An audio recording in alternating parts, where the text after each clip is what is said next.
रामराम मंडळी, मी प्रमोद सडोलीकर.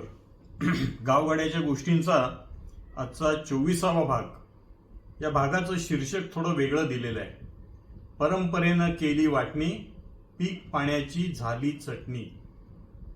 परंपरेमुळे आपण वाटण्या करतो, रूढीने हे चालत आलेलं आहे. पण त्यामुळे अंतिमतः त्याचा परिणाम असा होतो की पीक पाणी जे आहे ते पानातल्या चटणी एवढंच शेवटी हातात येतं. म्हणून हे अशा पद्धतीचं शीर्षक दिलेलं आहे. मी काही 5-6 शेतकऱ्यांशी बोललो. त्यातले 2 जण मराठवाड्यातले होते, एक कोकणातला होता, काही पश्चिम महाराष्ट्रातले होते. माझ्या असं लक्षात आलं, मी त्यांना एकच प्रश्न विचारला की बाबा रे, तुझ्या आजोबांच्या काळी तुझ्याकडे किती शेती होती, तुझ्या वडिलांच्या काळी तुझ्याकडे किती शेती होती, आणि आज तुझ्या कारकिर्दीत तुझ्याकडे शेती किती आहे? उत्तरं कशी आली बघा.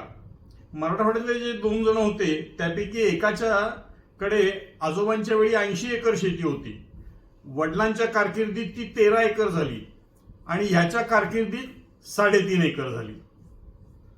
एक जण सोलापूरचा होता, त्याच्याकडे आजोबांच्या काळात 10 एकर होती, वडिलांच्या काळात ती 3.5 एकर झाली, आणि त्याच्या स्वतःच्याकडे जेव्हा आली तेव्हा ती साधारण 1.25 एकर झाली.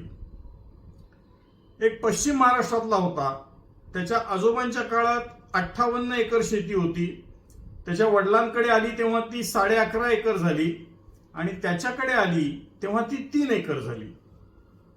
कोकणातला जो शेतकरी होता त्याच्या आजोबांच्या काळात 55 एकर शेती होती, त्यातली काही कुठल्या तरी कायद्यात वगैरे गेली, त्याच्या वडिलांकडे आली 4 एकर, आणि आता याच्याकडे आलेली आहे ती 1 एकर आहे.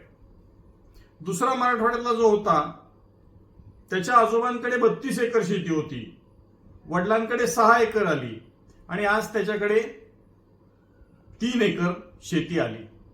या सगळ्या उदाहरणांवरनं एक गोष्ट आपल्या लक्षात येते की जशा पिढ्या सरत जातात तसं शेतीचं आकारमान घटत जातंय, आणि ही एक मोठी गाव पातळीवरची समस्या आहे.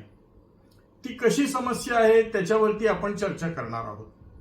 गावामध्ये उत्पन्नाचं प्रमुख साधन शेती आहे, आणि शेतीचं आकारमान घटत जाणं हे गावातल्या शेतकऱ्यांच्या उत्पन्नाच्या दृष्टीनं फारसं हितावह ठरत नाही.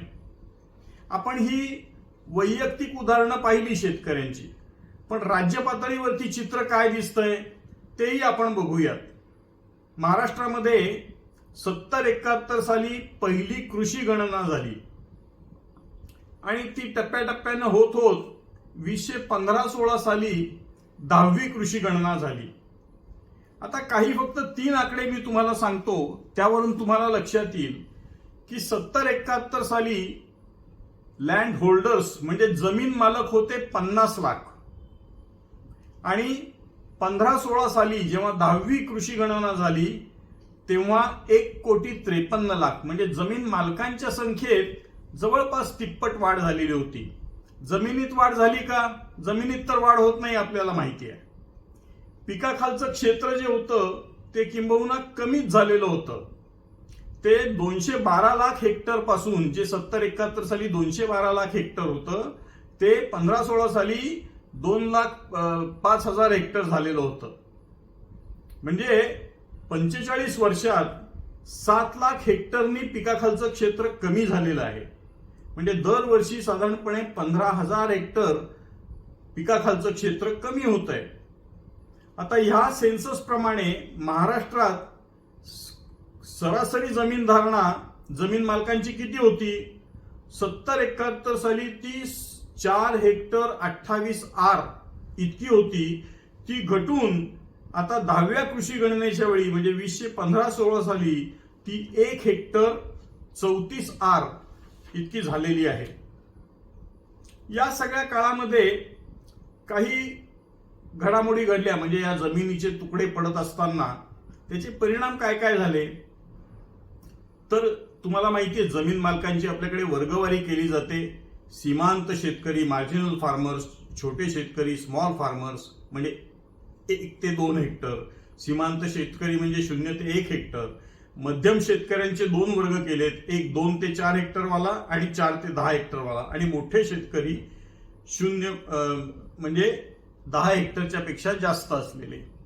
आता 2010-11 आणि 2015-16 अशा 2 वर्षांची जर तुलना केली तर आपल्या लक्षात असं येतं की सीमांत शेतकऱ्यांमध्ये 16% वाढ झालेली आहे. छोटे शेतकरी जे आहेत त्यांच्यामध्ये 7% वाढ झालेली आहे. मध्यम शेतकरी पुन्हा 7% वाढलेत. म्हणजे मध्यम शेतकरी म्हणजे 2 ते 4 हेक्टर. मध्यम शेतकरी 4 ते 10 हेक्टर हे 3% वाढलेत आणि मोठे शेतकरी जे आहेत ते फक्त 1.5% वाढलेले आहेत. म्हणजे या तुकडे पडण्यामुळे काय झालंय, सीमांत शेतकरी आणि छोट्या शेतकऱ्यांमध्ये आपल्याला जवळपास 23-24% वाढ आपल्याला दिसते. इकडे टेबलामध्ये हे आकडे मांडलेले आहेत, ते तुम्हाला तुमच्या स्क्रीनवरही दिसत असतील.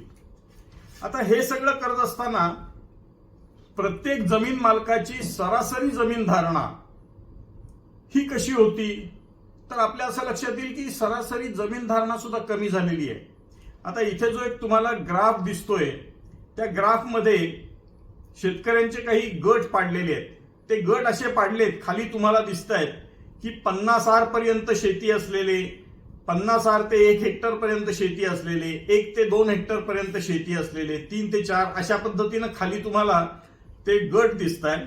आणि वरती 70-71 साली त्यांची सरासरी जमीन धारणा किती होती आणि 15-16 साली त्यांची सरासरी जमीन धारणा किती आहे हे तुम्हाला बारच्या रूपात या आलेखामध्ये दिसतंय.